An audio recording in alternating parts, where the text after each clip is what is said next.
Okay, Pack here, and this video is kind of long awaited. Now, Arthur and Lancelot got their updates. I'll briefly go over them. He has, he gets a bunch more back. Like now, he's made slightly more viable as being a damage-dealing leader, and just as being a damage-dealing unit all around.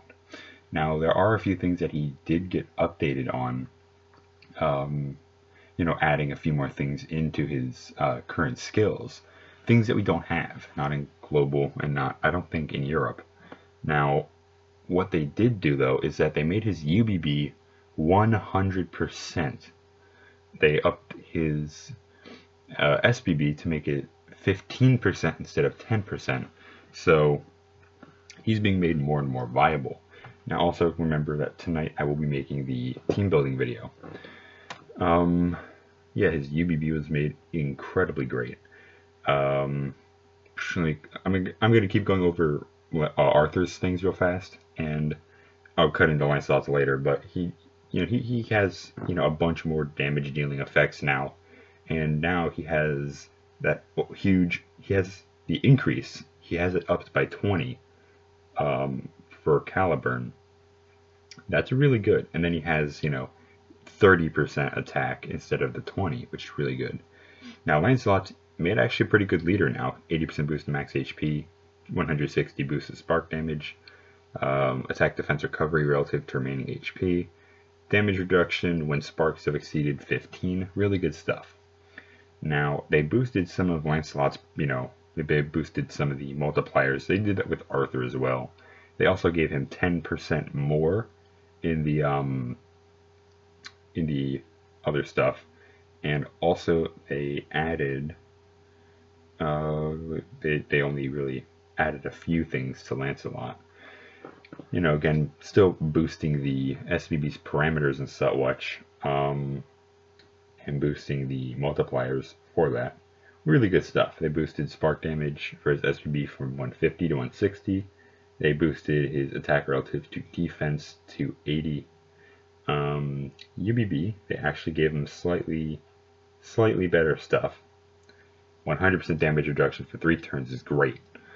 This is what I was thinking. Okay, he now is kind of made more viable. He has 100% more spark damage boost, and his extra skill, I was about to say his leader skill, but his extra skill now has 40% boost to defense and max HP, which is better, and then he has 200% boost to spark damage, and Merlin's crap hasn't been showing up right, so oh boy, there's that. We're already getting a bunch of problems here. Whoopee.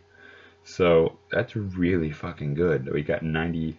We got his SP options are actually really good, and this actually makes Arthur more viable. They have no SP changes.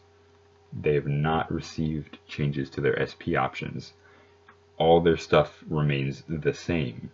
Now, here's the weird part. In Europe, Arthur now has a 150 attack cap, I believe. And I just kind of find that moderately annoying that we don't have, that for Arthur, because that could have made him better. But again, Magnificent Aegis exists, so that is all for the day, guys. I'll try to get back on later with, again, that video for team building. And finally, we got Merlin with more HP now. So, this is all really cool stuff. I like this. I like this a lot, because we're now getting a bunch of good information and a bunch of good units. And yeah, this is all really cool stuff, guys. So with that being said, that's all for this video. Very brief, very short. But we will be on later today to actually get that wonderful video with team building out and done. And so I kind of briefly ran over some of this stuff, but I will, in the stream, I'll actually cover more of it later. And I might do some damage testing today with Merlin lead, because he's now, again, made somewhat decent. So yeah, I'll post that video when I make a team for Merlin damage and for Arthur and Lancelot to test them out too. So that being said, guys, that's all for the day. See you in the next one, guys. Peace out.